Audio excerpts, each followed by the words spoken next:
Magandang araw po sa inyong lahat. Ako si Elena Reyes. Ako ay 75 taong gulang na ngayon at ito ang aking kwento. Bago ako magsimula, gusto ko sanang malaman kung saan ninyo pinapanood ang video na ito. Pakisulat lamang sa mga komento. Laging nagiging masaya ang aking puso kapag nakikita ko kung gaano kalayo ang nararating ng mga kwentong tulad ng akin. Ngayon, hayaan ninyong ibalik ko kayo sa araw na iyon. Nagsimula ito bilang isang family trip. Inanyayahan ako ng aking anak na si Miguel na sumama sa kanyang asawa na si Sofia at sa kanilang 2 anak. Noong una, nag-aatubili ako. Nasasanay na ako sa tahimik na pamumuhay sa aking sariling tahanan. Ngunit mapilit siya, "Nanay, halos hindi naman kayo kilala ng mga bata. Maganda ito para sa lahat." Ito ang naging dahilan niya. Kaya nag-empake ako. Hindi marami ang dala ko, damit lamang, isang shawl na bigay ng aking asawa, at ang aking tapat at lumang maleta. Ang maleta na iyon ay kasama ko na sa loob ng 4 na dekada. Binili ito ng yumaong asawa ko, si Ricardo, para sa akin bago ang aming honeymoon. Noong mga panahong iyon, matibay ang katad at ang bag na ito ay ginawa para tumagal. Sa paglipas ng mga taon, ang mga gilid nito ay lumambot. Ang mga tansong clasp ay nagdilim, ngunit dala nito ang mga alaala na hindi mapapalitan ng anumang modernong maleta. Bawat gasgas ay may kwento. Ang unang biyahe namin sa bundok.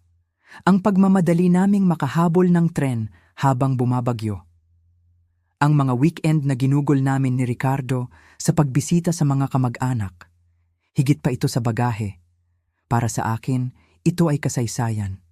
Ngunit para kay Miguel, Diyos ko, ito ay isang kahihiyan. Sa pagdating pa lang namin sa airport, nanigas ang mukha niya sa pagkasuklam. Hindi man lang niya binaba ang kanyang boses.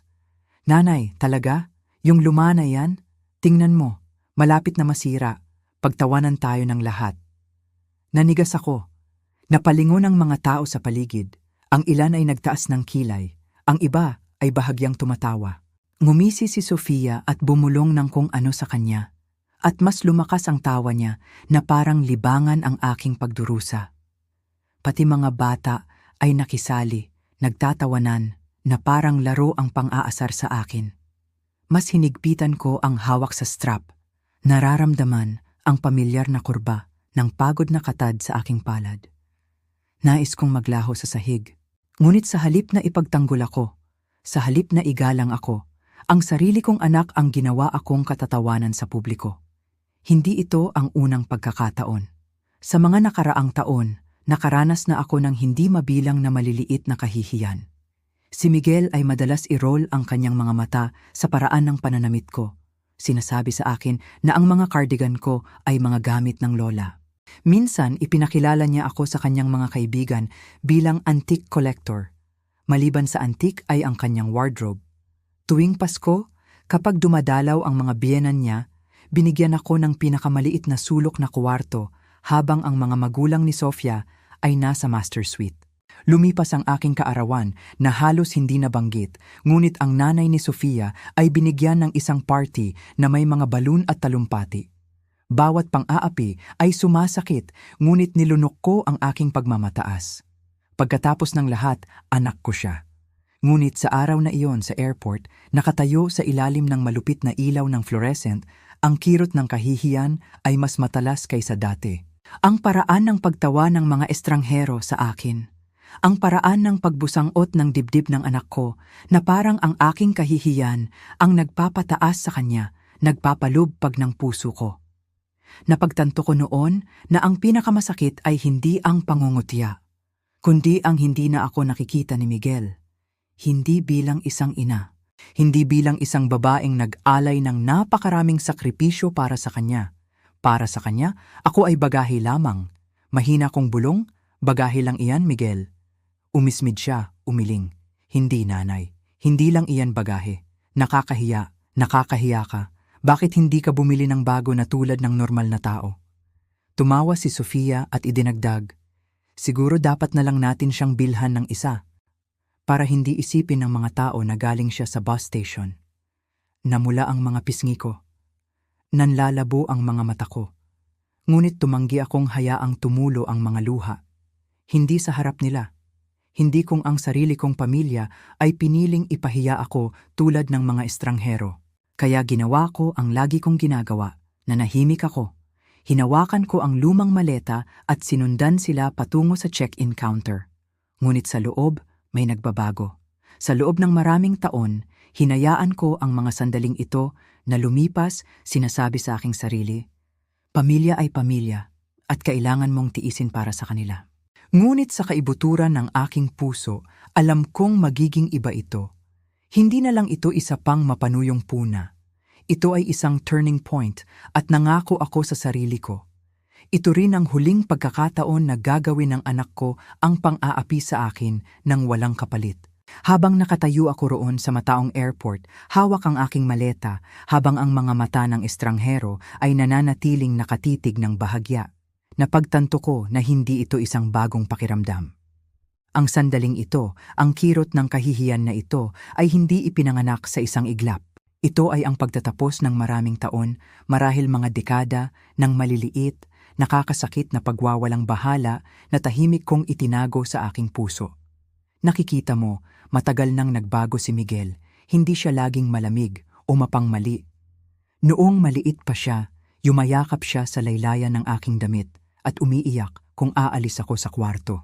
Gumuguhit siya ng maliliit na larawan para sa akin. Ipinagmamalaki ang kanyang mga stick figures at scribbles na laging may kasama ako sa gitna. Noon, ako ang kanyang mundo. Binigay ko ang lahat, ang aking oras, ang aking lakas, ang aking kalusugan upang matiyak na mas marami siyang naranasan kaysa sa akin noong ako'y lumalaki. Ngunit sa paglipas ng panahon, habang siya ay tumatanda, nagsimula akong mapansin ang isang pagbabago. Sa simula, ito ay banayad. Pag-irap ng mata kapag nagtatanong ako ng napakaraming tanong, isang matalas na tono kapag pinaalalahanan ko siyang magsuot ng jacket. Inisip ko na ito ay simpleng teenage rebellion lamang. Ang pamilyar na yugto ng pagiging awkward sa pagitan ng pagiging bata at pagiging lalaki. Sinabi ko sa aking sarili na malalampasan niya ito, hindi niya nalampasan. Naaalala ko ang unang beses na pinahiya niya ako sa harap ng iba.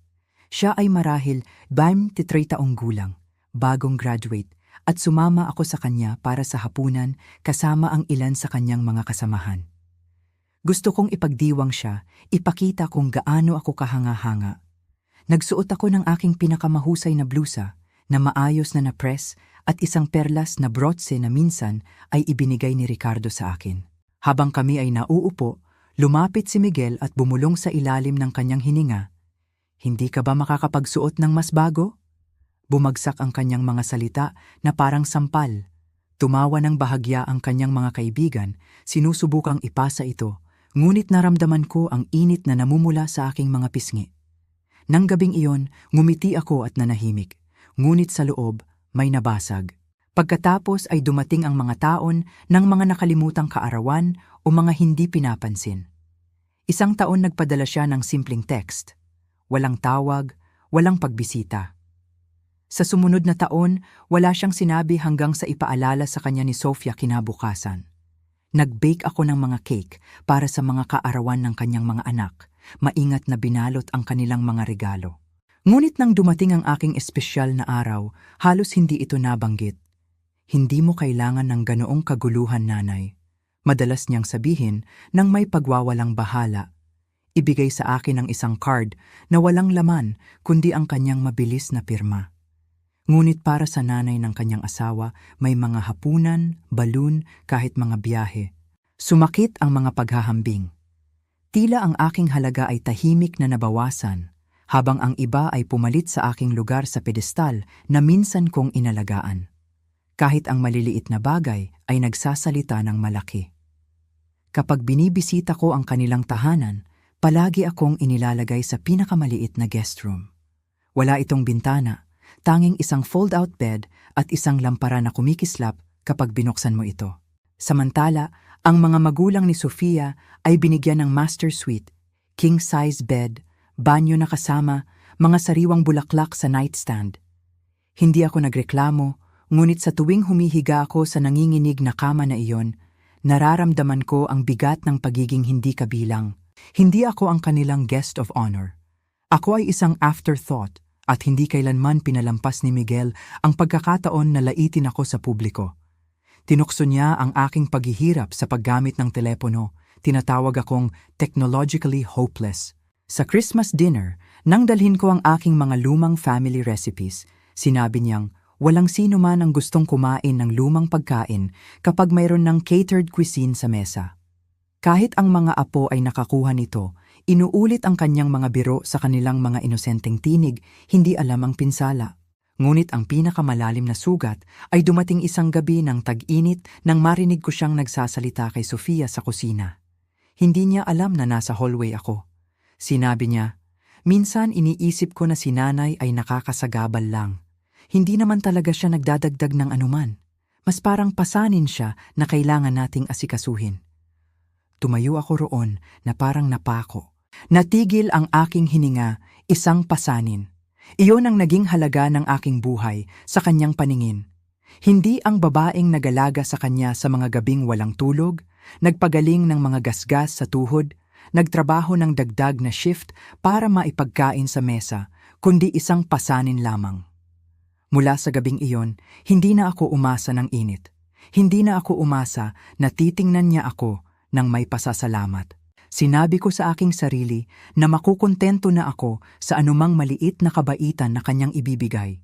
Ngunit nang siya ay nanukso sa akin sa airport, napakalakas, napakalupit, na may mga estranghero na nanonood, iba na ito. Hindi na ito isa pang pabayang puna.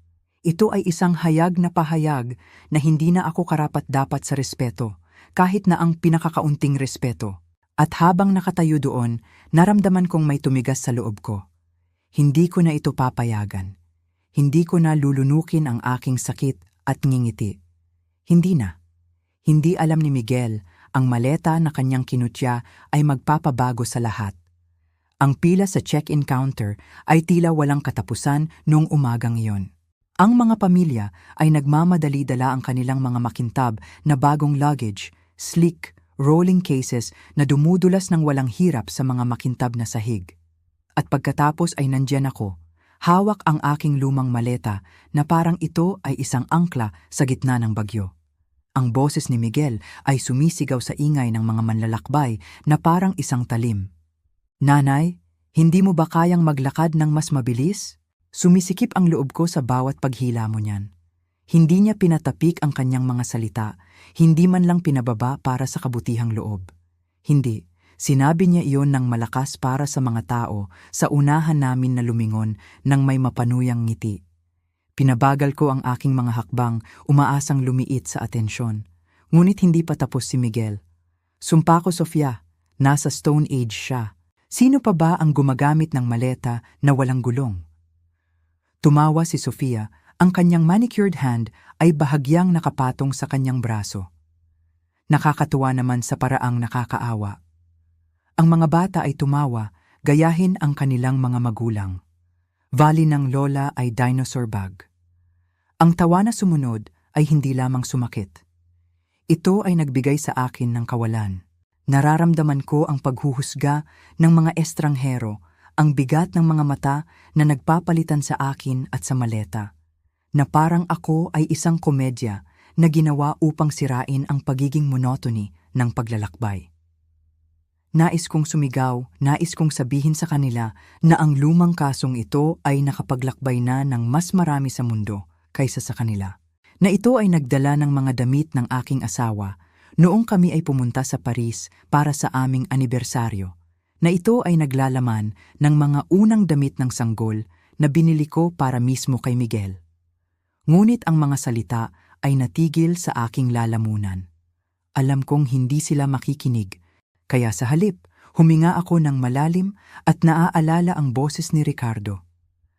Mayroon siyang paraan ng pagsasalita na kalmado ngunit mapag-utos kahit na kapag sinusubok tayo ng buhay. Elena, ang dignidad ay hindi tungkol sa kung ano ang sinasabi ng iba sa'yo. Ito ay tungkol sa kung paano mo dala ang iyong sarili kapag sinasabi nila iyon. Itinindig ko ang aking mga balikat.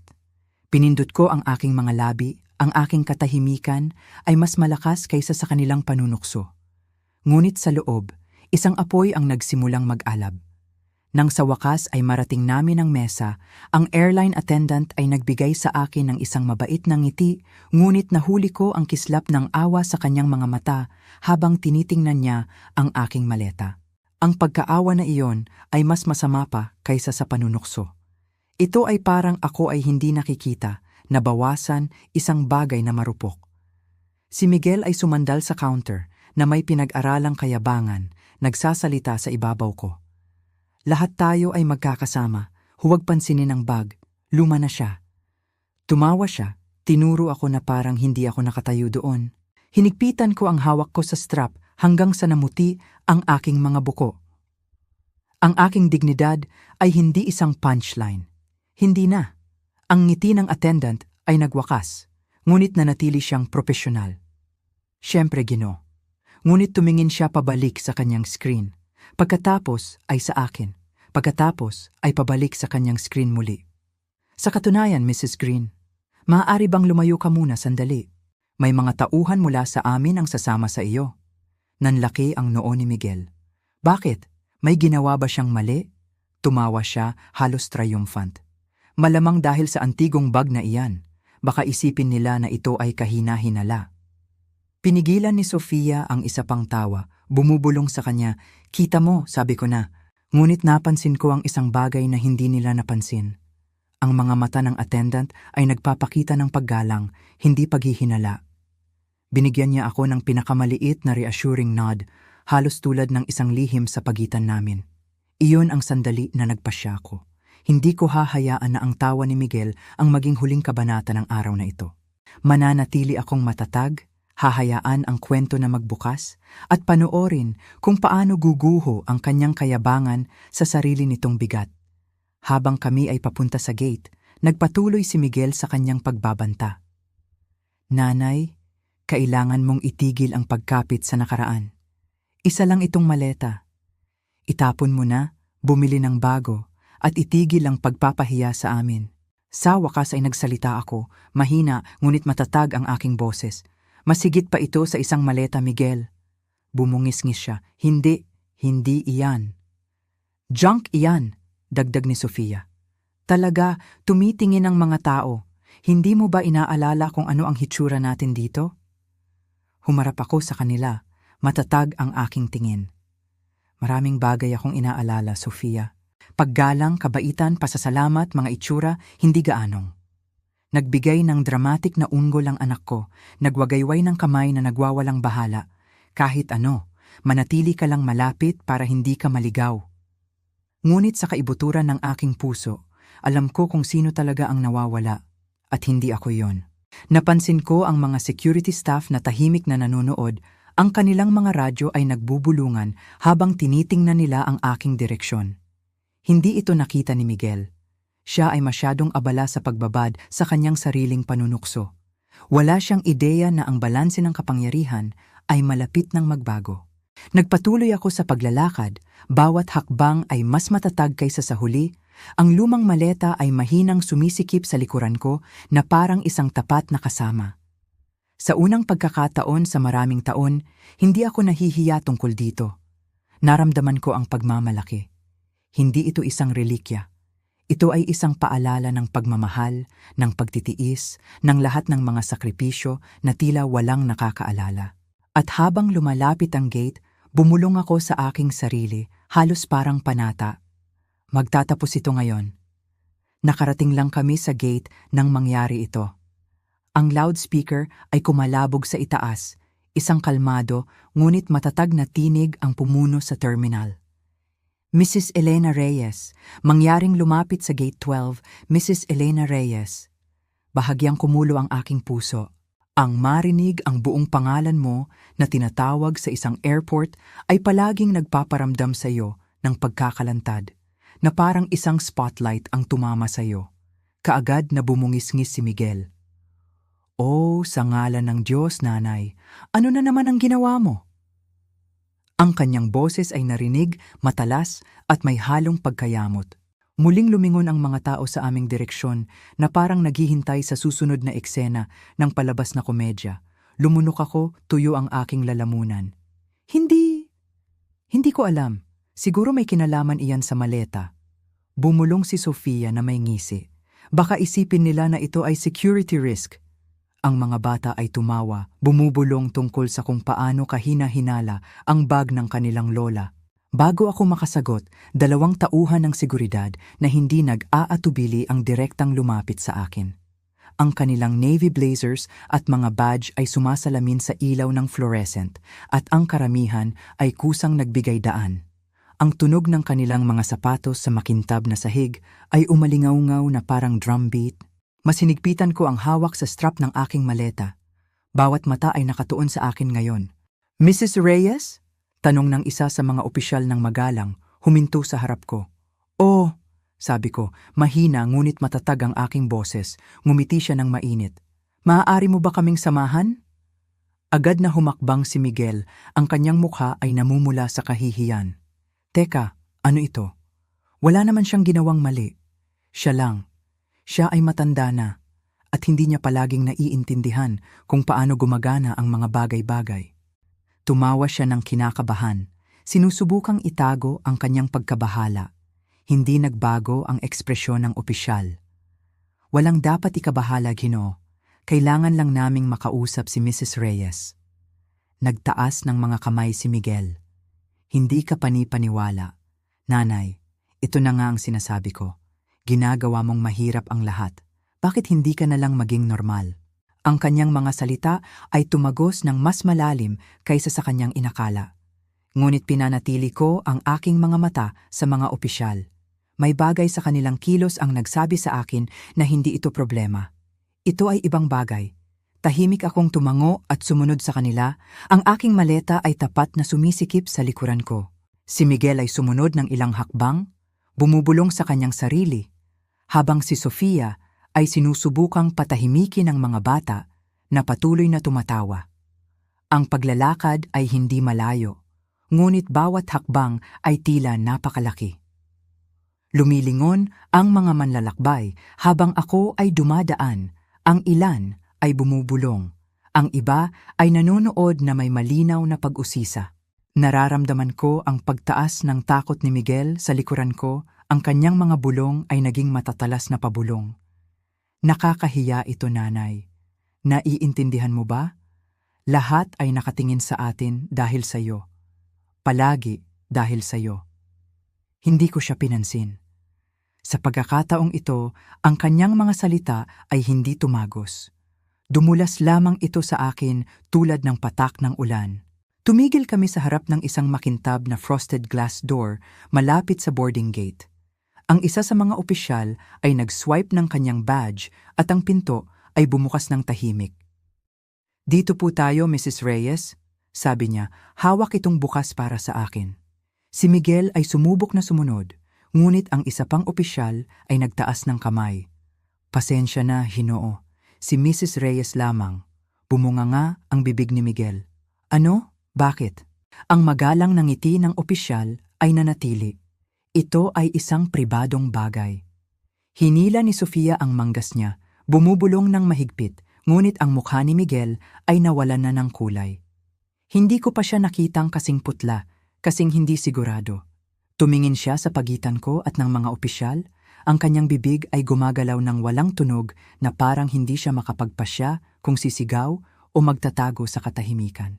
Inayos ko ang strap ng aking purse at tumingin sa likod niya. Sa unang pagkakataon sa maraming taon, hindi ko naramdaman na maliit ako sa ilalim ng kanyang paghatol.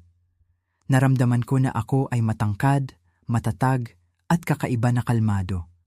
"Makikita kita sa eroplano," sabi ko ng mahina. Bumukas ang kanyang mga labi, ngunit walang salitang lumabas.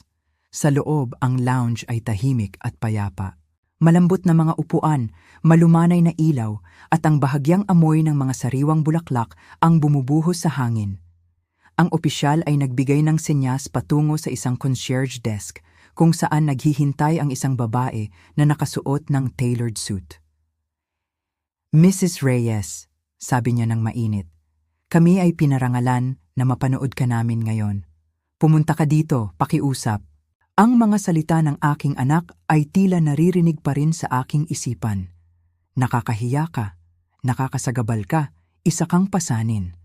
Ngunit dito sa tahimik na santuwaryo, naramdaman ko ang eksaktong kabaligtaran. Ako ay pinahahalagahan, ako ay nakikita, at hindi ko maiwasang isipin. Hindi alam ni Miguel kung ano ang susunod na mangyayari. Ang babae sa concierge desk ay ngumiti sa akin na parang ako ay isang lumang kaibigan. Mrs. Reyes, ang record ng serbisyo ng iyong asawa ay nananatiling may espesyal na lugar sa aming airline. Ikinagagalak naming ialok ang aming first-class hospitality sa iyo ngayon. Ang kanyang mga salita ay nagpatigil sa aking hininga. Walter, kahit pagkatapos ng lahat ng mga tao na ito, kahit na siya ay wala na, ang kanyang pangalan ay nagbubukas pa rin ng mga pinto. Nagtrabaho siya para sa airline ng halos 30 taon, tapat at matatag, ang uri ng lalaki na naniniwala sa paggawa ng kanyang trabaho ng may pagmamalaki. Nang siya ay pumanaw, inisip ko na ang kanyang legasya ay nawala kasama niya. Ngunit malinaw na hindi, nagbigay ng mahusay na senyas ang babae. Dito po tayo, na-upgrade na namin ang iyong ticket, mangyaring maging komportable. Sinundan ko siya pababa sa tahimik na hallway. Ang aking lumang maleta ay kumakalansing ng hindi maayos sa makapal na carpet. Naramdaman ko ang isang pahiwatig ng pagkakahiya. Narito ang mga tao na may makintab na designer luggage na umiinom ng champagne na nakasuot ng mga polished suit. At pagkatapos ay nandyan ako sa aking kupas na cardigan at sensible shoes, humahawak ng isang case na matagal nang nawala ang kinang nito. Ngunit sa halip na tawa o ngisi, nakatanggap ako ng isang bagay na hindi ko inaasahan. Respeto. Isang batang attendant ang mabilis na lumapit upang kunin ang aking bag. Hayaan niyo po ako, nanay. Maganda yung gamit niyo. Totoong katadbay yan. Kumurap ako. Maganda. Walang tumawag dito ng gayon sa loob ng maraming taon. O, mahina kong sabi, kumakaway ang aking boses. Matagal na itong kasama ko. Ngumiti siya. Hindi na sila gumagawa ng ganito ngayon, may karakter. Halos tumawa ako, ang ironiya ay bumibigat sa aking dibdib. Ang bagay na tinukso ng aking anak nang walang tigil ang bagay na nagbigay sa akin ng paksa ng pampublikong kahihiyan, ay ngayon pinupuri at hindi sa paraang patronizing na madalas ginagawa ni David, kundi sa sinsero, mainit na paraan.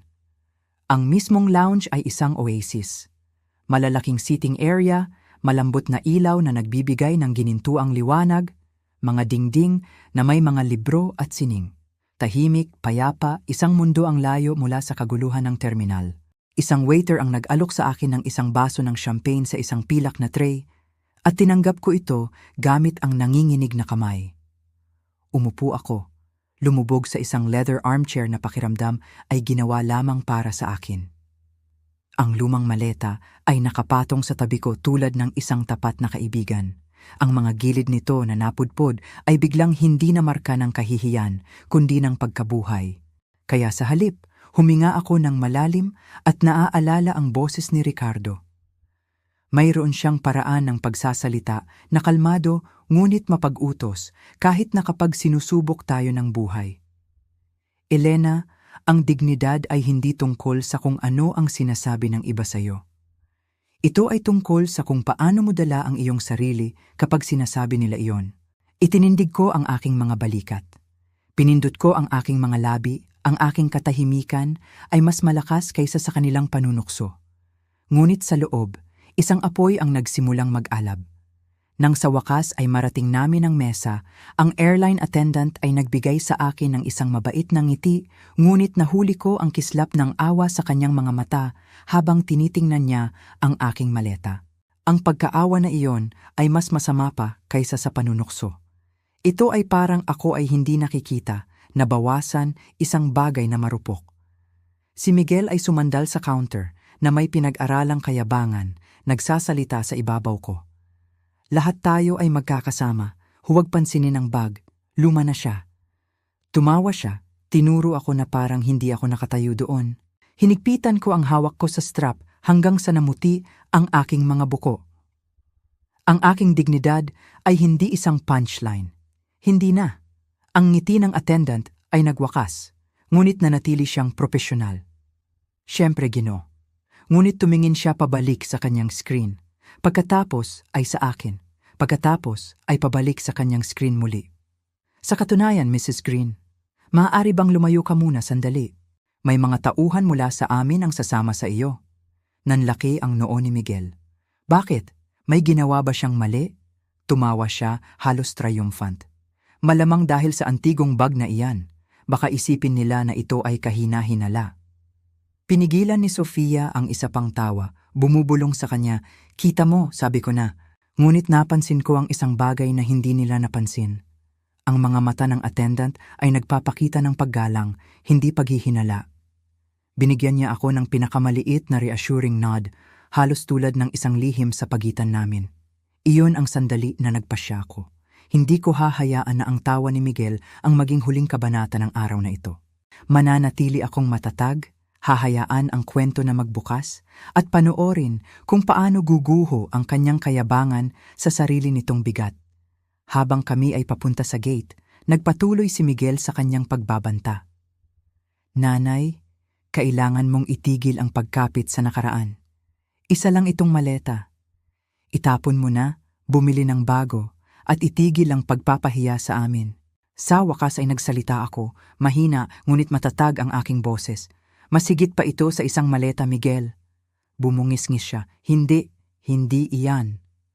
"Junk iyan," dagdag ni Sofia. "Talaga, tumitingin ang mga tao. Hindi mo ba inaalala kung ano ang hitsura natin dito?" Humarap ako sa kanila, matatag ang aking tingin. "Maraming bagay akong inaalala, Sofia. Paggalang, kabaitan, pasasalamat, mga itsura, hindi gaanong. Nagbigay ng dramatic na unggol ang anak ko, nagwagayway ng kamay na nagwawalang bahala. Kahit ano, manatili ka lang malapit para hindi ka maligaw." Ngunit sa kaibuturan ng aking puso, alam ko kung sino talaga ang nawawala, at hindi ako yon. Napansin ko ang mga security staff na tahimik na nanonood, ang kanilang mga radyo ay nagbubulungan habang tinitingnan nila ang aking direksyon. Hindi ito nakita ni Miguel. Siya ay masyadong abala sa pagbabad sa kanyang sariling panunukso. Wala siyang ideya na ang balanse ng kapangyarihan ay malapit ng magbago.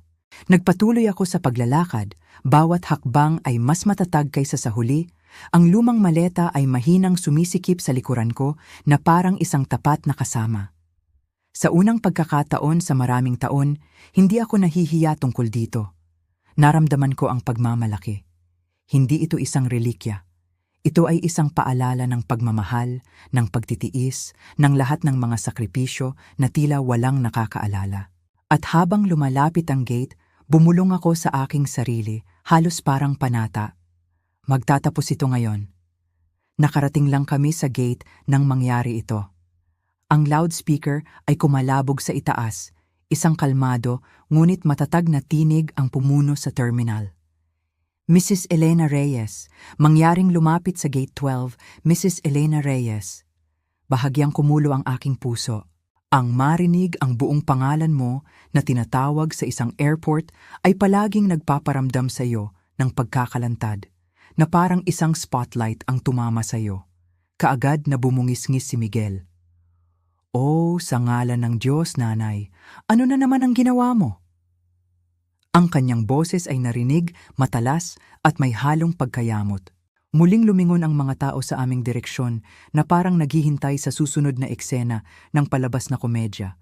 Lumunok ako, tuyo ang aking lalamunan. Hindi ko alam. Siguro may kinalaman iyan sa maleta." Bumulong si Sofia na may ngisi. "Baka isipin nila na ito ay security risk." Ang mga bata ay tumawa, bumubulong tungkol sa kung paano kahina-hinala ang bag ng kanilang lola.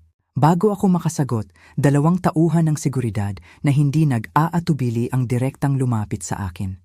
Ang kanilang navy blazers at mga badge ay sumasalamin sa ilaw ng fluorescent at ang karamihan ay kusang nagbigay daan. Ang tunog ng kanilang mga sapatos sa makintab na sahig ay umalingaw-ngaw na parang drumbeat. Masinigpitan ko ang hawak sa strap ng aking maleta. Bawat mata ay nakatuon sa akin ngayon. Sa simula, ito ay banayad. Pag-irap ng mata kapag nagtatanong ako ng napakaraming tanong, isang matalas na tono kapag pinaalalahanan ko siyang magsuot ng jacket. Inisip ko na ito ay simpleng teenage rebellion lamang. Ang pamilyar na yugto ng pagiging awkward sa pagitan ng pagiging bata at pagiging lalaki. Sinabi ko sa aking sarili na malalampasan niya ito, hindi niya nalampasan. Naaalala ko ang unang beses na pinahiya niya ako sa harap ng iba. Siya ay marahil 23 taong gulang, bagong graduate, at sumama ako sa kanya para sa hapunan kasama ang ilan sa kanyang mga kasamahan. Gusto kong ipagdiwang siya, ipakita kung gaano ako kahanga-hanga. Nagsuot ako ng aking pinakamahusay na blusa, na maayos na na-press at isang perlas na brotse na minsan ay ibinigay ni Ricardo sa akin. Habang kami ay nauupo, lumapit si Miguel at bumulong sa ilalim ng kanyang hininga. Hindi ka ba makakapagsuot ng mas bago? Bumagsak ang kanyang mga salita na parang sampal. Tumawa ng bahagya ang kanyang mga kaibigan, sinusubukang ipasa ito, ngunit naramdaman ko ang init na namumula sa aking mga pisngi. Nang gabing iyon, ngumiti ako at nanahimik, ngunit sa loob may nabasag. Pagkatapos ay dumating ang mga taon ng mga nakalimutang kaarawan o mga hindi pinapansin. Isang taon nagpadala siya ng simpleng text. Walang tawag, walang pagbisita. Sa sumunod na taon, wala siyang sinabi hanggang sa ipaalala sa kanya ni Sofia kinabukasan. Nag-bake ako ng mga cake para sa mga kaarawan ng kanyang mga anak. Maingat na binalot ang kanilang mga regalo. Ngunit nang dumating ang aking espesyal na araw, halos hindi ito nabanggit. Hindi mo kailangan ng ganoong kaguluhan, nanay. Madalas niyang sabihin nang may pagwawalang bahala. Ibigay sa akin ang isang card na walang laman kundi ang kanyang mabilis na pirma. Ngunit para sa nanay ng kanyang asawa, may mga hapunan, balloon, kahit mga biyahe. Sumakit ang mga paghahambing. Tila ang aking halaga ay tahimik na nabawasan, habang ang iba ay pumalit sa aking lugar sa pedestal na minsan kong inalagaan. Kahit ang maliliit na bagay ay nagsasalita ng malaki. Kapag binibisita ko ang kanilang tahanan, palagi akong inilalagay sa pinakamaliit na guest room. Wala itong bintana, tanging isang fold-out bed at isang lampara na kumikislap kapag binuksan mo ito. Samantala, ang mga magulang ni Sofia ay binigyan ng master suite, king-size bed, banyo na kasama, mga sariwang bulaklak sa nightstand. Hindi ako nagreklamo, ngunit sa tuwing humihiga ako sa nanginginig na kama na iyon, nararamdaman ko ang bigat ng pagiging hindi kabilang. Hindi ako ang kanilang guest of honor. Ako ay isang afterthought at hindi kailanman pinalampas ni Miguel ang pagkakataon na laitin ako sa publiko. Tinukso niya ang aking paghihirap sa paggamit ng telepono. Tinatawag akong technologically hopeless. Sa Christmas dinner, nang dalhin ko ang aking mga lumang family recipes, sinabi niyang walang sino man ang gustong kumain ng lumang pagkain kapag mayroon ng catered cuisine sa mesa. Kahit ang mga apo ay nakakuha nito, inuulit ang kanyang mga biro sa kanilang mga inosenteng tinig, hindi alam ang pinsala. Ngunit ang pinakamalalim na sugat ay dumating isang gabi ng tag-init nang marinig ko siyang nagsasalita kay Sofia sa kusina. Hindi niya alam na nasa hallway ako. Sinabi niya, minsan iniisip ko na si nanay ay nakakasagabal lang. Hindi naman talaga siya nagdadagdag ng anuman. Mas parang pasanin siya na kailangan nating asikasuhin. Tumayo ako roon na parang napako. Natigil ang aking hininga, isang pasanin. Iyon ang naging halaga ng aking buhay sa kanyang paningin. Hindi ang babaeng nagalaga sa kanya sa mga gabing walang tulog, nagpagaling ng mga gasgas sa tuhod, nagtrabaho ng dagdag na shift para maipagkain sa mesa, kundi isang pasanin lamang. Mula sa gabing iyon, hindi na ako umasa ng init. Hindi na ako umasa na titingnan niya ako nang may pasasalamat. Sinabi ko sa aking sarili na makukontento na ako sa anumang maliit na kabaitan na kanyang ibibigay. Ngunit nang siya ay nanukso sa akin sa airport, napakalakas, napakalupit, na may mga estranghero na nanonood, iba na ito. Hindi na ito isa pang pabayang puna. Ito ay isang hayag na pahayag na hindi na ako karapat-dapat sa respeto, kahit na ang pinakakaunting respeto. At habang nakatayo doon, naramdaman kong may tumigas sa loob ko. Hindi ko na ito papayagan. Hindi ko na lulunukin ang aking sakit at ngingiti. Hindi na. Hindi alam ni Miguel, ang maleta na kanyang kinutya ay magpapabago sa lahat. Ang pila sa check-in counter ay tila walang katapusan noong umagang iyon. Ang mga pamilya ay nagmamadali dala ang kanilang mga makintab na bagong luggage, sleek, rolling cases na dumudulas ng walang hirap sa mga makintab na sahig. At pagkatapos ay nandyan ako, hawak ang aking lumang maleta na parang ito ay isang angkla sa gitna ng bagyo. Ang boses ni Miguel ay sumisigaw sa ingay ng mga manlalakbay na parang isang talim. Nanay, hindi mo ba kayang maglakad ng mas mabilis? Sumisikip ang loob ko sa bawat paghila mo niyan. Hindi niya pinatapik ang kanyang mga salita, hindi man lang pinababa para sa kabutihang loob. Hindi, sinabi niya iyon ng malakas para sa mga tao sa unahan namin na lumingon ng may mapanuyang ngiti. Pinabagal ko ang aking mga hakbang, umaasang lumiit sa atensyon. Ngunit hindi pa tapos si Miguel. Sumpa ko, Sofia, nasa Stone Age siya. Sino pa ba ang gumagamit ng maleta na walang gulong? Tumawa si Sofia, ang kanyang manicured hand ay bahagyang nakapatong sa kanyang braso. Nakakatuwa naman sa paraang nakakaawa. Ang mga bata ay tumawa, gayahin ang kanilang mga magulang. Vali ng lola ay dinosaur bag. Ang tawa na sumunod ay hindi lamang sumakit.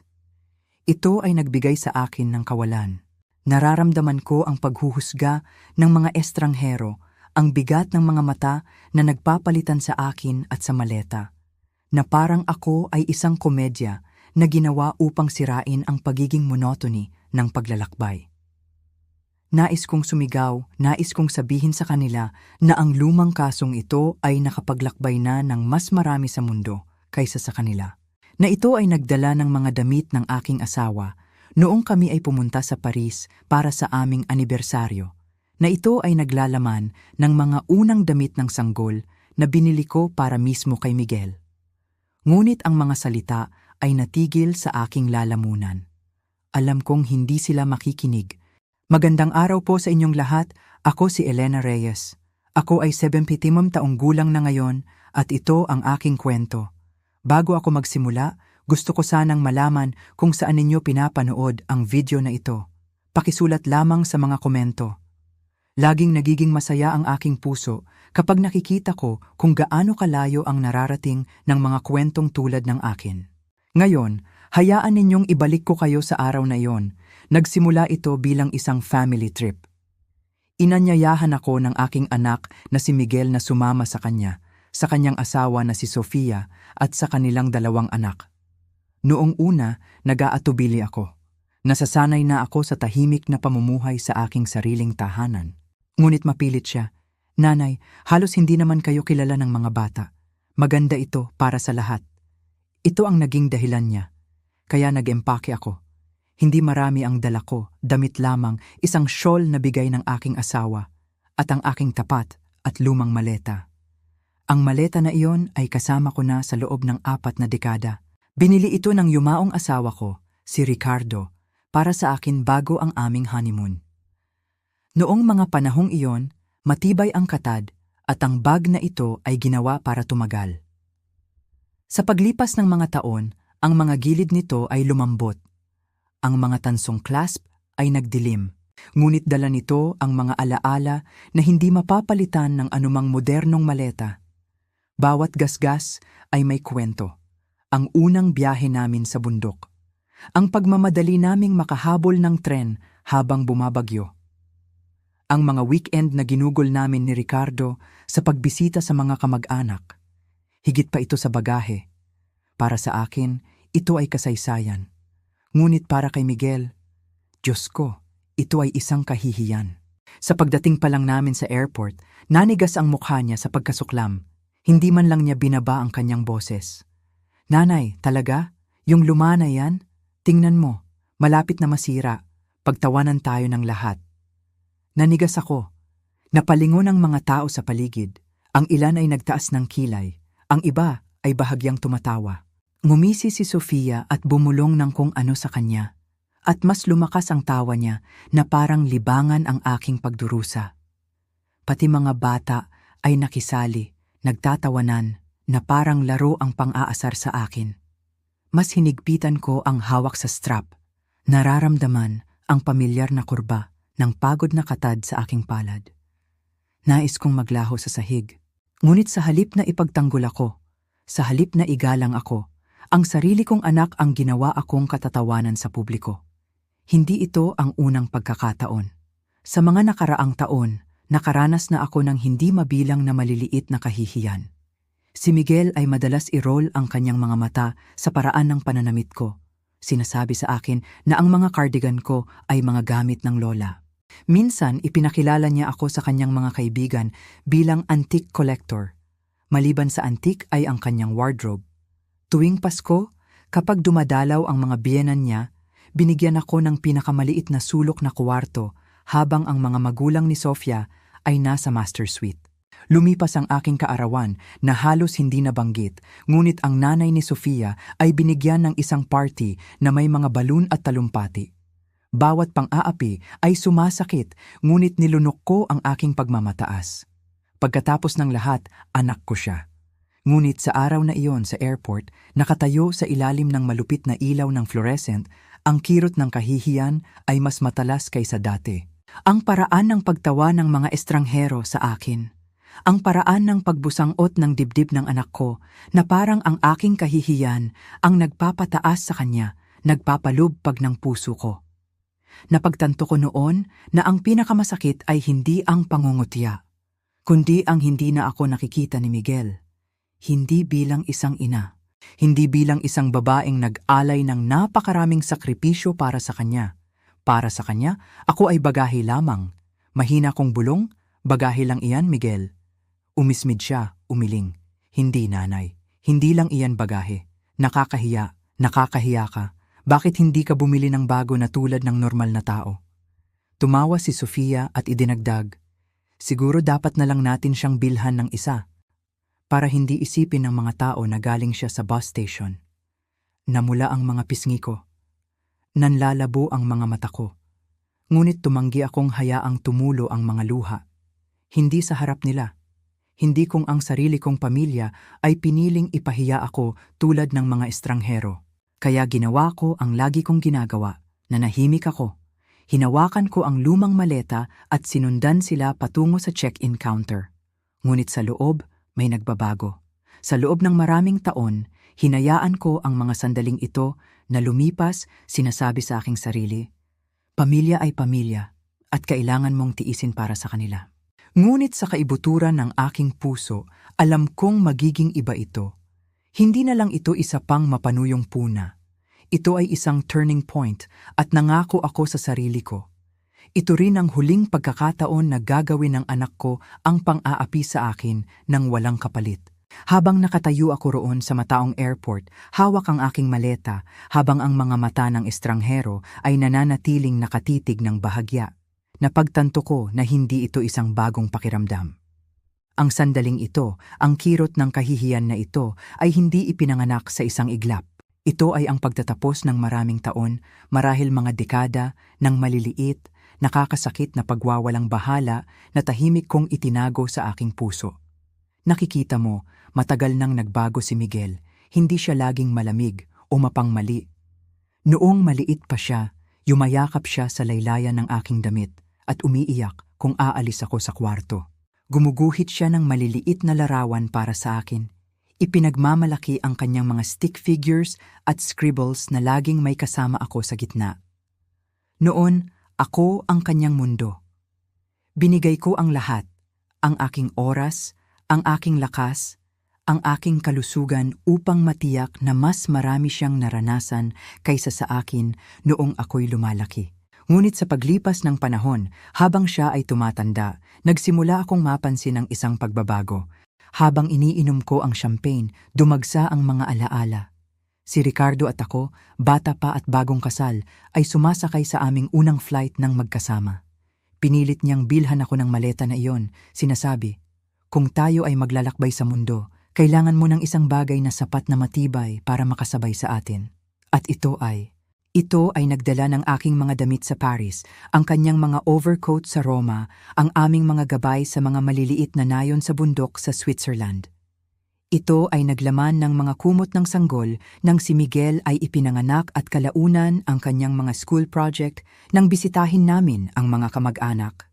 Bawat crease, bawat pilat sa katad ay isang paalala ng isang buhay na lubos na nabuhay ng pag-ibig na naghatid sa akin. Hinaplos ko ito ng marahan, bumubulong, "Salamat, Ricardo." Sapagkat sa sandaling iyon, napagtanto ko na hindi lamang ang airline ang nakakaalala sa kanyang serbisyo. Ito ay siya pa rin na nagbabantay sa akin sa kung paano, na tinitiyak pa rin na mayroon akong dignidad kahit na sinusubukan itong alisin ng iba. Nang dumating ang oras ng boarding, inakay ako sa unahan ng karamihan. Ang mga kawani ay tinatrato ako na parang isang guest of honor. Ginagabayan ako pababa sa jet bridge ng may tahimik na kabutihan. At pagkatapos ay naroon na ito ang aking first class seat. Malapad na mga cushion na gawa sa katad, isang personal na screen, espasyo para sa aking mga binti, isang kumot na nakatiklop ng maayos sa armrest. Ang attendant ay maingat na inilagay ang aking maleta sa overhead compartment. Ang kanyang mga kilos ay maingat, magalang, halos banal. "Anumang kailangan mo, Mrs. Reyes," sabi niya ng mainit. Mangyaring huwag mag-atubiling magtanong. Umupo ako, ang aking mga kamay ay nakatiklop ng maayos sa aking kandungan. Sinusubukang iproseso ang matinding kaibahan. Ilang minuto lang ang nakalipas, ako ay kinutiya na parang bata sa publiko. Ngayon ako ay nakaupo sa isang upuan na para sa mga executive, sikat, mga taong may yaman at kapangyarihan. At hindi ko ito inangkin, hindi ko ito pinakiusapan. Ito ay dumating lamang sa akin ng tahimik, tulad ng hustisya na naihatid sa mga pakpak na pilak. Hindi ko napigilan ang ngiti na gumapang sa aking mga labi.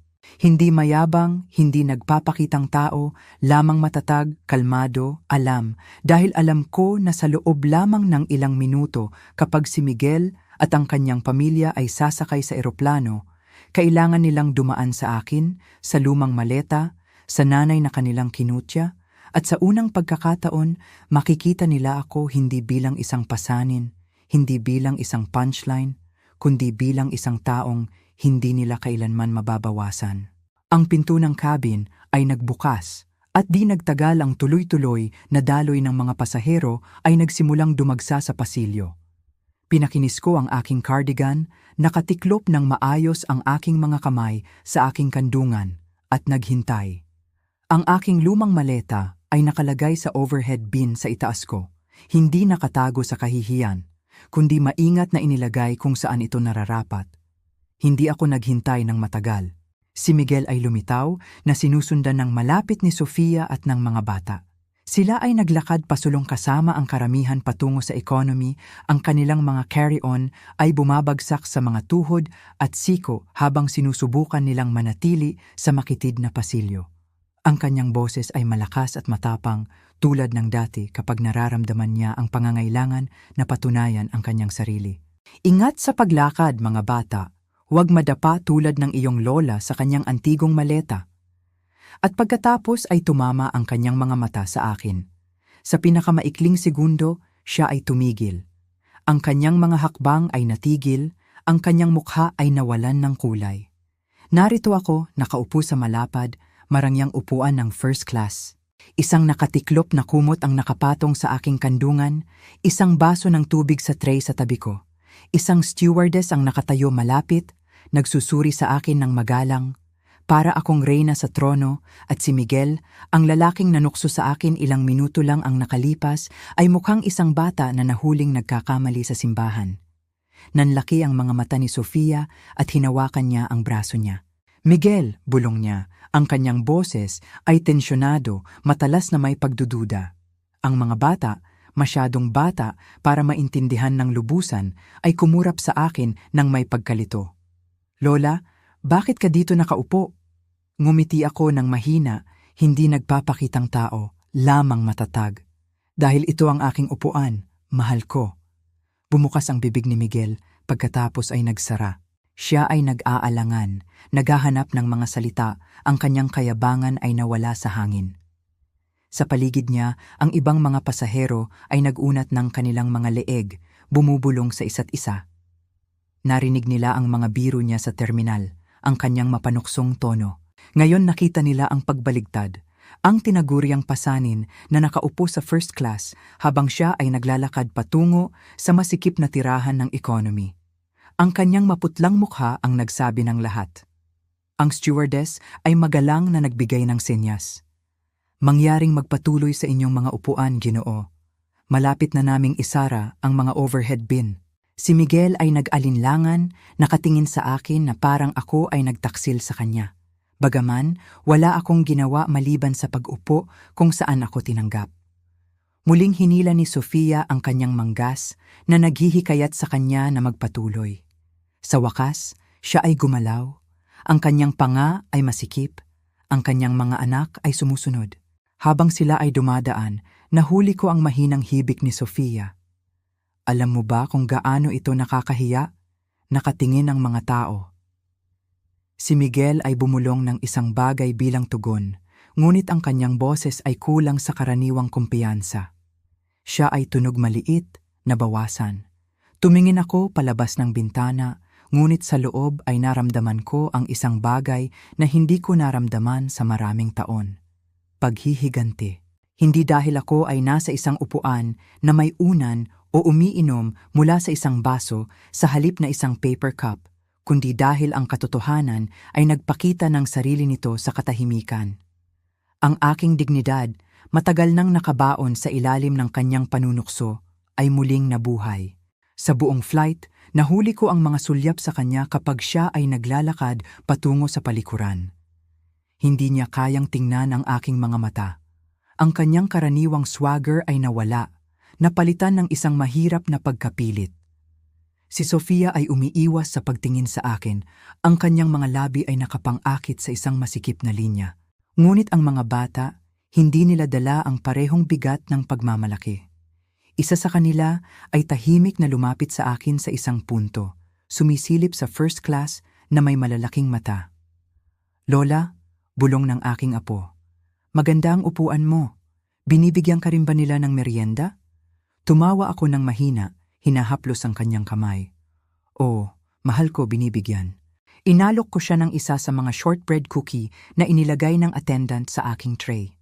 Siya ay ngumiti, nagpasalamat sa akin at nagmadali pabalik sa kanyang mga magulang. Ang maliit na sandaling iyon ay nagpainit sa akin. Naalala nito sa akin na hindi lahat ng respeto ay nawawala magpakailanman. Maaari itong matutunan muling pag-alabin, ipasa kung mayroon lamang isang tao na handang magbigay ng halimbawa. Sa pagdating ng eroplano sa kanyang makinis na ritmo sa mga ulap, ang kahihiyan ay nagbago. Hindi na ako ang katatawanan. Hindi na ang aking maleta ang sentro ng panunukso. Sa halip, ang kahihiyan ay mabigat na nakaupo sa mga balikat ni Miguel, nakikita sa paraan ng pag-iwas niya sa pag-uusap, sa walang tigil na pagtapik ng kanyang mga daliri sa armrest. At ako, nakaupo ako sa tahimik na kaginhawahan, umiinom ng aking tsaa na naalala ang mga salita ni Ricardo. Ang dignidad ay hindi tungkol sa kung ano ang ibinibigay sa iyo ng iba. Ito ay tungkol sa kung ano ang hindi mo kailanman hayaan silang kunin. Ginamit ni Miguel ang pagsisikap na alisin ito sa akin sa loob ng maraming taon. Ngunit sa sandaling iyon, habang pinapanood siya na maputla at balisa, alam ko na may nagbago. Ang kapangyarihan ay nagbago, hindi sa pamamagitan ng pagsigaw, hindi sa pamamagitan ng galit, kundi sa pamamagitan ng simpleng aksyon ng pagiging nakikita para sa kung sino talaga ako, at si Miguel, ang aking anak, na minsang nag-iisip sa akin bilang isang pasanin, ay walang pagpipilian kundi harapin ito. Ang ugong ng mga makina ay pumuno sa cabin, isang matatag na lullaby sa background. Sumandal ako sa aking malapad na leather seat, isang mainit na kumot na nakabalot sa aking kandungan, at ipinikit ang aking mga mata sandali. Sa paligid ko, ang first class cabin ay parang ibang mundo. Mahinahong mga tinig, magalang na serbisyo, ang tunog ng baso sa halip na ang pagkaluskos ng plastik. Ngunit ang aking isipan ay wala sa luho. Ito ay nasa mga taon na humantong sa sandaling ito. Naisip ko ang bawat kaarawan na nakalimutan ni Miguel, Bawat sarcastic na komento na kanyang ginawa tungkol sa aking mga damit, aking mga recipe, maging ang aking presensya. Naisip ko ang paraan ng aking pagiging isinantabi sa kanyang tahanan, na parang ako ay muebles na kailangang ilagay sa sulok. Bawat isa sa mga maliliit na kahihiyan na iyon ay nag-ukit ng isang hungkag na puwang sa loob ko. Sa loob ng maraming taon, pinunan ko ang hungkag na iyon ng mga dahilan. Siya ay abala. Hindi niya iyon sinasadya. Siguro magbabago siya. Ngunit habang nakaupo roon, niyayakap ng dignidad na akin sa karapatan, napagtanto ko ang isang bagay. Ang problema ay hindi ang pagbabago ni Miguel. Ang problema ay ako ang nagpahintulot sa kanya. Pinabayaan ko ang kanyang mga salita na mas matimbang kaysa sa aking sarili, at nangako ako sa aking sarili noon sa 30,000 feet na hindi ko na ito hahayaan mangyari muli. Ang stewardess ay lumapit na may pitsel ng tsaa. "Mrs. Reyes, gusto mo pa ng isang tasa?" "Oh, salamat," sabi ko ng mahina. Binuhos niya, ang kanyang mga kilos ay maingat, magalang. Habang inilalagay niya ang tasa, idinagdag niya na may ngiti. "Maganda ang maleta mo, by the way. Halos kapareho ng lola ko. Ang mga bagay na ginawa noon ay matibay." Ngumiti ako. Ang init ay namumukadkad sa aking dibdib. "Oh, matibay." Naisip ko muli si Ricardo. Halos marinig ko ang kanyang tinig, makita ang kanyang magiliw na ngiti habang ibinibigay niya sa akin ang maleta na iyon mga dekada na ang nakalipas. Kilala niya ako, nirerespeto ako, minamahal ako. At kahit na siya ay wala na, ang kanyang pagmamahal ay nakabalot pa rin sa akin tulad ng isang kalasag. Ang lumang maleta na iyon ay hindi lamang katad at tanso. Ito ay patunay na may isang tao noong unang panahon na naniniwala na ako ay karapat-dapat na makakuha ng pinakamahusay. At iyon ay isang bagay na hindi kailanman mabubura ng pangungutya ni Miguel. Ang mga oras ay lumipas, ang kabin ay nagdilim habang ang mga pasahero ay nag-aayos sa pagtulog. Ako ay nanatiling gising, nakatingin sa walang katapusang lapad ng mga ulap sa ibaba namin. Sa isang lugar sa economy, si Miguel ay nakaupo na mahigpit at tahimik.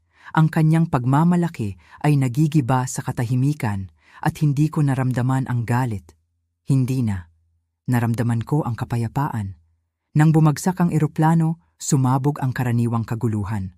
Ang mga pasahero ay nagmamadali na kunin ang mga bag, mga bata ay umiiyak, mga tao ay hindi matiyagang lumilipat patungo sa labasan. Ngunit sa first class, ang bilis ay mas mabagal, mas magalang. Maingat na ibinaba ng attendant ang aking maleta, ibinigay ito sa akin gamit ang parehong kamay. "Heto na, nanay. Matibay pa rin ito tulad ng dati." Tumango ako nang may pasasalamat. "Salamat." Habang ako ay lumalabas sa eroplano, naramdaman ko muli ang bigat ng mga mata sa akin, hindi na nanunukso sa pagkakataong ito, kundi mausisa, magalang. Ilan sa mga pasahero na nakarinig ng panunukso ni Miguel kanina ay ngayon ay tumitingin sa akin na may iba sa kanilang mga ekspresyon, pagkilala, tahimik na pag-apruba. Si Miguel at ang kanyang pamilya ay sumunod sa akin sa baggage claim. Hindi niya tiningnan ang aking mga mata. Ang mga labi ni Sofia ay mahigpit na nakatikom, ang kanyang mukha ay nakasimangot sa pagkayamot. Ang mga bata ay tumingin sa pagitan namin, nalilito sa hindi sinasabing tensyon. Inangat ko ang aking maleta mula sa carousel, ang katad nito ay may gasgas pa rin, ngunit kumikinang sa ilalim ng mahigpit na ilaw. Hinawakan ko ito ng mahigpit sa aking tabi, matatag ang aking tindig. Sa wakas ay bumulong si Miguel. "Kaya, first class, ha?" Ang kanyang boses ay pantay, halos nagkikimkim. "Oh," sagot ko ng mahinahon. "First class." Hindi ko na ipinaliwanag pa. Hindi ko na kailangang gawin. Ang katahimikan sa pagitan namin ay sapat na. Sa biyahe patungo sa hotel, tumingin ako sa labas ng bintana. Ang lungsod ay mabilis na lumilipas sa isang blur. Sinubukan ni Miguel na magsalita ng 1 o 2 beses. Nagsisimula ng mga pangungusap na nauuwi sa wala. Si Sofia ay nag-scroll sa kanyang telepono.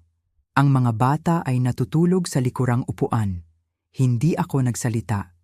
Sa pagkakataong ito, hindi ko na kailangang ipagtanggol ang aking sarili. Ang aking dignidad ay nagsalita na nang mas malakas kaysa sa anumang salita. Nang gabing iyon, sa aking hotel room, inilagay ko ang maleta sa tabi ng kama at inilagay ang aking kamay sa hawakan nito. Sa unang pagkakataon sa maraming taon, hindi ko ito nakita bilang isang relikya ng isang nakaraang buhay. Nakita ko ito bilang isang simbolo, isang paalala na ang respeto ay hindi basta-basta ibinibigay. Ngunit hindi rin ito maaaring kunin mula sa isang taong tumatangging bitawan ito. Habang ako ay nakatulog, ngumiti ako, hindi dahil aking pinahiya ang aking anak, kundi dahil nabawi ko ang isang bagay na akin sa simula pa. At alam ko na mula sa araw na ito, kahit ano pa ang kanyang sabihin o gawin, hindi na muling titingnan ako ni Miguel sa parehong paraan. Sa mga sumunod na araw, naging mas tahimik si Miguel kapag kasama ako. Hindi na niya binanggit ang maleta. Hindi siya humingi ng tawad, hindi sa mga salita, ngunit nagkaroon ng pagbabago. Tumigil ang mga biro. Nawala ang mga matatalas na komento. Sa mga pagtitipon ng pamilya, pinanatili niyang sukatado ang kanyang tinig kapag nagsasalita sa akin. Hindi ito isang biglaang pagbabago, ngunit ito ay isang bagay. Marahil ang pagkakita sa akin sa first class na sinamahan ng paggalang habang siya ay nakatayo na maputla at walang kapangyarihan, ay nagtanim ng isang binhi na hindi niya maaaring baliwalain. Hindi ako nagpasikat. Hindi ko siya pinaalalahanan ng kanyang kalupitan. Nagpatuloy lamang ako, maleta, sa kamay, tuwid ang mga balikat. Ang katotohanan ay ang sandaling iyon sa airport ay hindi tungkol sa pagpaparusa sa aking anak. Ito ay tungkol sa pagbawi ng isang bagay na kanyang unti-unting kinakain sa loob ng maraming taon, ang aking dignidad. At kapag nabawi ko na ito, napagtanto ko na hindi ko na ito bibitawan. Ang lumang maleta ay nakaupo pa rin sa tabi ng aking kama. Minsan hinahaplos ko ang kanyang pagod na katad at naaalala ang mga salita ni Ricardo, ang kanyang pag-ibig, ang kanyang paniniwala na karapat-dapat ako sa pinakamahusay. At ngumiti ako dahil sa huli, siya ay tama. Ang respeto ay hindi tungkol sa makintab na luggage o mga hitsura o pagsubaybay sa mundo. Ang respeto ay tungkol sa kung paano mo dalhin ang iyong sarili kahit na sinusubukan kang ibagsak ng iba. Kaya sa sinumang nakikinig, lalo na sa mga nakakaalam ng kirot ng pagiging minamaliit, kinukutya o ginagawang maliit, sasabihin ko ito. Huwag kailanman hayaan ang sinuman na kunin ang iyong dignidad. Kahit na ang lahat ng iyong natitira ay isang lumang maleta at isang tahimik na ngiti, iyon ay maaaring sapat na upang ipaalala sa mundo kung sino ka talaga. At kung minsan, paminsan-minsan, ang mundo ay nakikinig.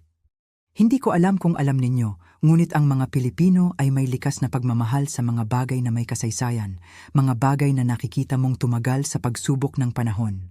Ang aking maleta, ito ang patunay. Habang papalapit kami sa gate, nagpatuloy si Miguel sa kanyang pagmamaktol. Nanay, kailangan mong itigil ang pagkapit sa nakaraan. Isa lang itong maleta. Itapon mo na, bumili ka ng bago at itigil mo na ang pagpapahiya sa atin. Sa wakas, nagsalita ako, mahina ngunit matatag ang aking tinig. Mas higit pa ito sa isang maleta, Miguel. Umirap lang siya. Hindi iyan. Pangit tingnan, dagdag ni Sofia. Talaga, tumitingin ang mga tao. Hindi mo ba iniisip kung ano ang sasabihin nila tungkol sa atin? Hinarap ko sila, matatag ang aking tingin. Maraming bagay akong iniisip, Sofia. Ang respeto, ang kabaitan, ang pasasalamat. Ang mga panlabas na anyo, hindi gaanong mahalaga. Bumungis-ngis ang aking anak na parang may malubhang sakit, nagwasiwas ng kamay na parang walang pakialam. Kahit ano na lang, basta manatili kang malapit para hindi ka maligaw. Ngunit sa kaibuturan ng aking puso, alam kong ako ang tunay na nakakaalam kung sino ang nawawala at hindi ako iyon. Napansin ko ang mga security staff na tahimik na nagmamasid, ang kanilang mga radyo ay nagbubulungan habang sila ay tumitingin sa aking direksyon. Hindi ito napansin ni Miguel. Masyado siyang abala sa pagtangkilik sa sarili niyang panunukso. Wala siyang ideya na ang balanse ng kapangyarihan ay malapit nang magbago. Nagpatuloy ako sa paglalakad, bawat hakbang ay mas matatag kaysa sa nauna, ang lumang maleta ay mahinang sumisikip sa likuran ko na parang isang tapat na kasama. Sa unang pagkakataon sa maraming taon, hindi ako nahiya tungkol dito. Naramdaman ko ang pagmamalaki. Hindi ito isang relikya. Ito ay isang paalala ng pagmamahal, ng pagtitiis, ng lahat ng mga sakripisyo na tila walang nakakaalala. At habang papalapit ang gate, bumulong ako sa aking sarili, halos parang isang panata. Magtatapos ito ngayon. Nakarating lang kami sa gate nang mangyari ang lahat. Ang loudspeaker ay kumalabog sa itaas, isang kalmado ngunit matatag na tinig ang pumuno sa buong terminal. Mrs. Elena Reyes, mangyaring lumapit sa Gate 12, Mrs. Elena Reyes. Kumulo ang aking puso. Ang marinig ang iyong buong pangalan na tinatawag sa isang airport ay palaging nagpapadama sa iyo ng pagkakalantad na parang isang spotlight ang tumama sa iyo. Kaagad na bumungis-ngis si Miguel. Ay Diyos ko, nanay, ano na naman ang ginawa mo? Ang kanyang tinig ay narinig, matalas at may bahid ng pagkayamot. Muling lumingon ang mga tao sa aming direksyon na parang naghihintay sa susunod na bahagi ng palabas. Lumunok ako, tuyo ang aking lalamunan. Hindi ko alam. Siguro may kinalaman yan sa maleta. Bumulong si Sofia na may ngisi. Baka isipin nila na ito ay security risk. Ang mga bata ay tumawa, bumubulong tungkol sa kung paano kahina-hinala ang bag ng kanilang lola. Bago pa man ako makasagot, 2 security personnel ang direktang lumapit sa akin. Ang kanilang mga navy blazer at mga badge ay kumikinang sa ilaw ng fluorescent, at ang karamihan ay kusang nagbigay daan. Ang tunog ng kanilang mga sapatos sa makintab na sahig ay umalingaw-ngaw na parang tambol. Mas hinigpitan ko ang hawak sa strap ng aking maleta. Bawat mata ay nakatuon na sa akin ngayon. Mrs. Reyes? Tanong ng isa sa mga opisyal ng magalang, huminto sa harap ko. Opo, sabi ko, mahina, ngunit matatag ang aking tinig. Ngumiti siya ng mainit. Maaari mo ba kaming samahan? Agad na humakbang si Miguel, ang kanyang mukha ay namumula sa kahihiyan. Teka, ano ito? Wala naman siyang ginawang mali. Siya lang. Siya ay matanda na at hindi niya palaging naiintindihan kung paano gumagana ang mga bagay-bagay. Tumawa siya ng kinakabahan. Sinusubukang itago ang kanyang pagkabahala. Hindi nagbago ang ekspresyon ng opisyal. Walang dapat ikabahala, Ginoo. Kailangan lang naming makausap si Mrs. Reyes. Nagtaas ng mga kamay si Miguel. Hindi ka panipaniwala. Nanay, ito na nga ang sinasabi ko. Ginagawa mong mahirap ang lahat. Bakit hindi ka na lang maging normal? Ang kanyang mga salita ay tumagos ng mas malalim kaysa sa kanyang inakala. Ngunit pinanatili ko ang aking mga mata sa mga opisyal. May bagay sa kanilang kilos ang nagsabi sa akin na hindi ito problema. Ito ay ibang bagay. Tahimik akong tumango at sumunod sa kanila. Ang aking maleta ay tapat na sumisikip sa likuran ko. Si Miguel ay sumunod ng ilang hakbang, bumubulong sa kanyang sarili, habang si Sofia ay sinusubukang patahimikin ng mga bata na patuloy na tumatawa. Ang paglalakad ay hindi malayo, ngunit bawat hakbang ay tila napakalaki. Lumilingon ang mga manlalakbay habang ako ay dumadaan, ang ilan ay bumubulong, ang iba ay nanonood na may malinaw na pag-usisa. Nararamdaman ko ang pagtaas ng takot ni Miguel sa likuran ko. Ang kanyang mga bulong ay naging matatalas na pabulong. Nakakahiya ito, nanay. Naiintindihan mo ba? Lahat ay nakatingin sa atin dahil sa iyo. Palagi dahil sa iyo. Hindi ko siya pinansin. Sa pagkakataong ito, ang kanyang mga salita ay hindi tumagos. Dumulas lamang ito sa akin tulad ng patak ng ulan. Tumigil kami sa harap ng isang makintab na frosted glass door malapit sa boarding gate. Ang isa sa mga opisyal ay nag-swipe ng kanyang badge at ang pinto ay bumukas ng tahimik. Dito po tayo, Mrs. Reyes, sabi niya. Hawak itong bukas para sa akin. Si Miguel ay sumubok na sumunod, ngunit ang isa pang opisyal ay nagtaas ng kamay. Pasensya na, Ginoo. Si Mrs. Reyes lamang. Bumunganga ang bibig ni Miguel. Ano? Bakit? Ang magalang na ngiti ng opisyal ay nanatili. Ito ay isang pribadong bagay. Hinila ni Sofia ang manggas niya, bumubulong ng mahigpit, ngunit ang mukha ni Miguel ay nawalan na ng kulay.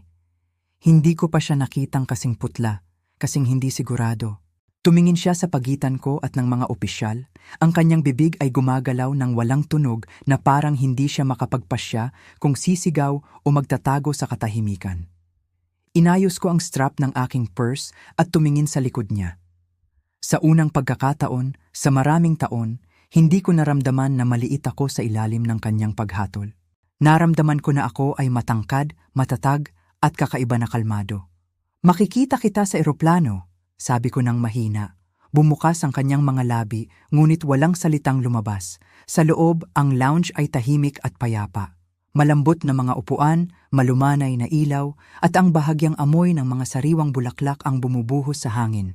Ang opisyal ay nagbigay ng senyas patungo sa isang concierge desk kung saan naghihintay ang isang babae na nakasuot ng tailored suit. "Mrs. Reyes," sabi niya ng mainit, "kami ay pinarangalan na mapanood ka namin ngayon. Pumunta ka dito, pakiusap." Ang mga salita ng aking anak ay tila naririnig pa rin sa aking isipan. "Nakakahiya ka, nakakasagabal ka, isa kang pasanin." Ngunit dito sa tahimik na santuwaryo, naramdaman ko ang eksaktong kabaligtaran. Ako ay pinahahalagahan. Ako ay nakikita. At hindi ko maiwasang isipin, hindi alam ni Miguel kung ano ang susunod na mangyayari. Ang babae sa concierge desk ay ngumiti sa akin na parang ako ay isang lumang kaibigan. "Mrs. Reyes, ang record ng serbisyo ng iyong asawa ay nananatiling may espesyal na lugar sa aming airline. Ikinagagalak naming ialok ang aming first-class hospitality sa iyo ngayon." Ang kanyang mga salita ay nagpatigil sa aking hininga. "Walter, kahit pagkatapos ng lahat ng mga taon na ito, kahit na siya ay wala na, ang kanyang pangalan ay nagbubukas pa rin ng mga pinto. Nagtrabaho siya para sa airline ng halos 30 taon, tapat at matatag, ang uri ng lalaki na naniniwala sa paggawa ng kanyang trabaho ng may pagmamalaki. Nang siya ay pumanaw, inisip ko na ang kanyang legasya ay nawala kasama niya. Ngunit malinaw na hindi, nagbigay ng mahusay na senyas ang babae. "Dito po tayo, na-upgrade na namin ang iyong ticket, mangyaring maging komportable." Sinundan ko siya pababa sa tahimik na hallway. Ang aking lumang maleta ay kumakalansing ng hindi maayos sa makapal na carpet. Naramdaman ko ang isang pahiwatig ng pagkakahiya. Narito ang mga tao na may makintab na designer luggage na umiinom ng champagne na nakasuot ng mga polished suit. At pagkatapos ay nandyan ako sa aking kupas na cardigan at sensible shoes, humahawak ng isang case na matagal nang nawala ang kinang nito. Ang stewardess ay magalang na nagbigay ng senyas. "Mangyaring magpatuloy sa inyong mga upuan, Ginoo. Malapit na naming isara ang mga overhead bin." Si Miguel ay nag-alinlangan, nakatingin sa akin na parang ako ay nagtaksil sa kanya, bagaman wala akong ginawa maliban sa pag-upo kung saan ako tinanggap. Muling hinila ni Sofia ang kanyang manggas na naghihikayat sa kanya na magpatuloy. Sa wakas, siya ay gumalaw, ang kanyang panga ay masikip, ang kanyang mga anak ay sumusunod. Habang sila ay dumadaan, nahuli ko ang mahinang hibik ni Sofia. "Alam mo ba kung gaano ito nakakahiya?" Nakatingin ang mga tao. Si Miguel ay bumulong ng isang bagay bilang tugon, ngunit ang kanyang boses ay kulang sa karaniwang kumpiyansa. Siya ay tunog maliit, nabawasan. Tumingin ako palabas ng bintana, ngunit sa loob ay naramdaman ko ang isang bagay na hindi ko naramdaman sa maraming taon. Paghihiganti.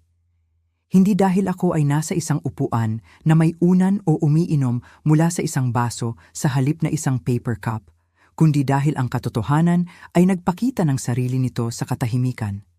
Ang aking dignidad, matagal nang nakabaon sa ilalim ng kanyang panunukso, ay muling nabuhay. Sa buong flight, nahuli ko ang mga sulyap sa kanya kapag siya ay naglalakad patungo sa palikuran. Hindi niya kayang tingnan ang aking mga mata. Ang kanyang karaniwang swagger ay nawala, napalitan ng isang mahirap na pagkapilit. Si Sofia ay umiiwas sa pagtingin sa akin, ang kanyang mga labi ay nakapang-akit sa isang masikip na linya. Ngunit ang mga bata, hindi nila dala ang parehong bigat ng pagmamalaki. Isa sa kanila ay tahimik na lumapit sa akin sa isang punto, sumilip sa first class na may malalaking mata. "Lola, bulong ng aking apo. Maganda ang upuan mo. Binibigyan ka rin ba nila ng merienda?" Tumawa ako ng mahina, hinahaplos ang kanyang kamay. "Oh, mahal ko, binibigyan." Inalok ko siya ng isa sa mga shortbread cookie na inilagay ng attendant sa aking tray. Siya ay ngumiti, nagpasalamat sa akin, at nagmadali pabalik sa kanyang mga magulang. Ang maliit na sandaling iyon ay nagpainit sa akin. Naalala nito sa akin na hindi lahat ng respeto ay nawawala magpakailanman. Maaari itong matutunan muli, muling pag-alabin, ipasa, kung mayroon lamang isang tao na handang magbigay ng halimbawa. Sa pagdating ng eroplano sa kanyang makinis na ritmo sa mga ulap, ang kahihiyan ay nagbago. Hindi na ako ang katatawanan, hindi na ang aking maleta ang sentro ng panunukso. Sa halip, ang kahihiyan ay mabigat na nakaupo sa mga balikat ni Miguel, nakikita sa paraan ng pag-iwas niya sa pag-uusap, sa walang tigil na pagtapik ng kanyang mga daliri sa armrest. At ako, nakaupo ako sa tahimik na kaginhawahan, umiinom ng aking tsaa, na naalala ang mga salita ni Ricardo. Ang dignidad ay hindi tungkol sa kung ano ang ibinibigay sa iyo ng iba. Ito ay tungkol sa kung ano ang hindi mo kailanman hayaan silang kunin. Ginamit ni Miguel ang pagsisikap na alisin ito sa akin sa loob ng maraming taon, ngunit sa sandaling iyon, habang pinapanood siya na maputla at balisa, alam ko na may nagbago. Ang kapangyarihan ay nagbago, hindi sa pamamagitan ng pagsigaw, hindi sa pamamagitan ng galit, kundi sa pamamagitan ng simpleng aksyon ng pagiging nakikita para sa kung sino talaga ako. At si Miguel, ang aking anak na minsang nag-iisip sa akin bilang isang pasanin, ay walang pagpipilian kundi harapin ito. Ang ugong ng mga makina ay pumuno sa kabin, isang matatag na lullaby sa background. Sumandal ako sa aking malapad na leather seat, isang mainit na kumot na nakabalot sa aking kandungan, at ipinikit ang aking mga mata sandali. Sa paligid ko, ang first-class cabin ay parang ibang mundo. Mahinahong mga tinig, magalang na serbisyo, ang tunog ng baso sa halip na ang pagkaluskos ng plastik. Ngunit ang aking isipan ay wala sa luho. Ito ay nasa mga taon na humantong sa sandaling ito. Naisip ko ang bawat kaarawan na nakalimutan ni Miguel, bawat sarcastic na komento na kanyang ginawa tungkol sa aking mga damit, aking mga recipe, maging ang aking presensya. Naisip ko ang paraan ng aking pagiging isinantabi sa kanyang tahanan, na parang ako ay muebles na kailangang ilagay sa sulok. Bawat isa sa mga maliliit na kahihiyan na iyon ay nag-ukit ng isang hungkag na puwang sa loob ko. Sa loob ng maraming taon, pinunan ko ang hungkag na iyon ng mga dahilan. Siya ay abala. Hindi niya iyon sinasadya. Siguro magbabago siya. Ngunit habang nakaupo roon, niyayakap ng dignidad na akin sa karapatan, napagtanto ko ang isang bagay. Ang problema ay hindi ang pagbabago ni Miguel. Ang problema ay ako ang nagpahintulot sa kanya. Pinabayaan ko ang kanyang mga salita na mas matimbang kaysa sa aking sarili at nangako ako sa aking sarili noon sa 30,000 feet na hindi ko na ito hahayaan mangyari muli. Ang stewardess ay lumapit na may pitsel ng tsaa. "Mrs. Reyes, gusto mo pa ng isang tasa?" "Oh, salamat," sabi ko ng mahina. Binuhos niya, ang kanyang mga kilos ay maingat, magalang. Habang inilalagay niya ang tasa, idinagdag niya na may ngiti. "Maganda ang maleta mo, by the way. Halos kapareho ng lola ko. Ang mga bagay na ginawa noon ay matibay." Ngumiti ako, ang init ay namumukadkad sa aking dibdib. "Oo, matibay." Naisip ko muli si Ricardo. Halos marinig ko ang kanyang tinig, makita ang kanyang magiliw na ngiti habang ibinibigay niya sa akin ang maleta na iyon mga dekada na ang nakalipas. Kilala niya ako, nirerespeto ako, minamahal ako, at kahit na siya ay wala na, ang kanyang pagmamahal ay nakabalot pa rin sa akin tulad ng isang kalasag. Ang lumang maleta na yon ay hindi lamang katad at tanso. Ito ay patunay na may isang tao noong unang panahon na naniniwala na ako ay karapat-dapat na makakuha ng pinakamahusay. At iyon ay isang bagay na hindi kailanman mabubura ng pangungutya ni Miguel. Ang mga oras ay lumipas, ang kabin ay nagdilim habang ang mga pasahero ay nag-aayos sa pagtulog. Ako ay nanatiling gising, nakatingin sa walang katapusang lapad ng mga ulap sa ibaba namin. Sa isang lugar sa economy, si Miguel ay nakaupo na mahigpit at tahimik. Ang kanyang pagmamalaki ay nagigiba sa katahimikan at hindi ko naramdaman ang galit. Hindi na. Naramdaman ko ang kapayapaan. Nang bumagsak ang eroplano, sumabog ang karaniwang kaguluhan. Ang mga pasahero ay nagmamadali na kunin ang mga bag, mga bata ay umiiyak, mga tao ay hindi matiyagang lumilipat patungo sa labasan. Ngunit sa first class, ang bilis ay mas mabagal, mas magalang. Maingat na ibinaba ng attendant ang aking maleta, ibinigay ito sa akin gamit ang parehong kamay. Heto na nanay, matibay pa rin ito tulad ng dati.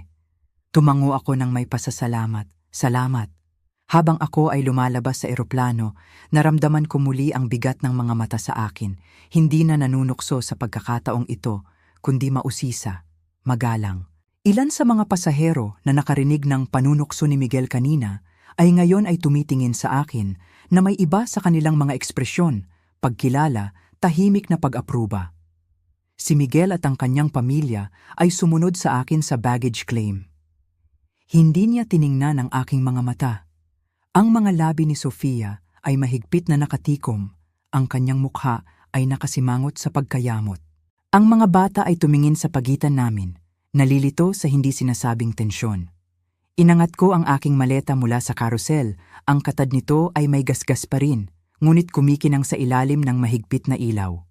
Hinawakan ko ito ng mahigpit sa aking tabi, matatag ang aking tindig. Sa wakas ay bumulong si Miguel. Kaya first class, ha? Ang kanyang tinig ay pantay, halos nagkikimkim. Oo, sagot ko ng mahinahon. First class. Hindi ko na ipinaliwanag pa. Hindi ko na kailangang gawin. Ang katahimikan sa pagitan namin ay sapat na. Sa biyahe patungo sa hotel, tumingin ako sa labas ng bintana. Ang lungsod ay mabilis na lumilipas sa isang blur. Sinubukan ni Miguel na magsalita ng 1 o 2 beses. Nagsisimula ng mga pangungusap na nauuwi sa wala. Si Sofia ay nag-scroll sa kanyang telepono. Ang mga bata ay natutulog sa likurang upuan. Hindi ako nagsalita. Sa pagkakataong ito, hindi ko na kailangang ipagtanggol ang aking sarili. Ang aking dignidad ay nagsalita na nang mas malakas kaysa sa anumang salita. Nang gabing iyon, sa aking hotel room, inilagay ko ang maleta sa tabi ng kama at inilagay ang aking kamay sa hawakan nito. Sa unang pagkakataon sa maraming taon, hindi ko ito nakita bilang isang relikya ng isang nakaraang buhay. Nakita ko ito bilang isang simbolo, isang paalala na ang respeto ay hindi basta-basta ibinibigay. Ngunit hindi rin ito maaaring kunin mula sa isang taong tumatangging bitawan ito. Habang ako ay nakatulog, ngumiti ako, hindi dahil aking pinahiya ang aking anak, kundi dahil nabawi ko ang isang bagay na akin sa simula pa. At alam ko na mula sa araw na ito, kahit ano pa ang kanyang sabihin o gawin, hindi na muling titingnan ako ni Miguel sa parehong paraan. Sa mga sumunod na araw, naging mas tahimik si Miguel kapag kasama ako. Hindi na niya binanggit ang maleta. Hindi siya humingi ng tawad, hindi sa mga salita, ngunit nagkaroon ng pagbabago. Tumigil ang mga biro. Nawala ang mga matatalas na komento. Sa mga pagtitipon ng pamilya, pinanatili niyang sukatado ang kanyang tinig kapag nagsasalita sa akin. Hindi ito isang biglaang pagbabago, ngunit ito ay isang bagay. Marahil ang pagkakita sa akin sa first class na sinamahan ng paggalang habang siya ay nakatayo na maputla at walang kapangyarihan, ay nagtanim ng isang binhi na hindi niya maaaring baliwalain. Hindi ako nagpasikat. Hindi ko siya pinaalalahanan ng kanyang kalupitan. Nagpatuloy lamang ako, maleta, sa kamay, tuwid ang mga balikat. Ang katotohanan ay ang sandaling iyon sa airport ay hindi tungkol sa pagpaparusa sa aking anak. Ito ay tungkol sa pagbawi ng isang bagay na kanyang unti-unting kinakain sa loob ng maraming taon, ang aking dignidad. At kapag nabawi ko na ito, napagtanto ko na hindi ko na ito bibitawan. Ang lumang maleta ay nakaupo pa rin sa tabi ng aking kama.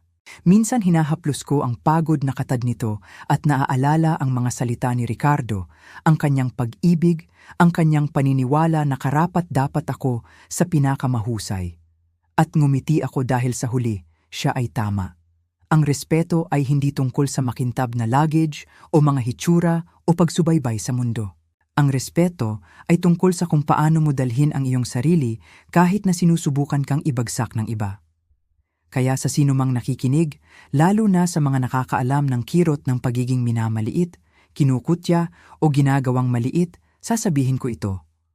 Huwag kailanman hayaan ang sinuman na kunin ang iyong dignidad. Kahit na ang lahat ng iyong natitira ay isang lumang maleta at isang tahimik na ngiti, iyon ay maaaring sapat na upang ipaalala sa mundo kung sino ka talaga.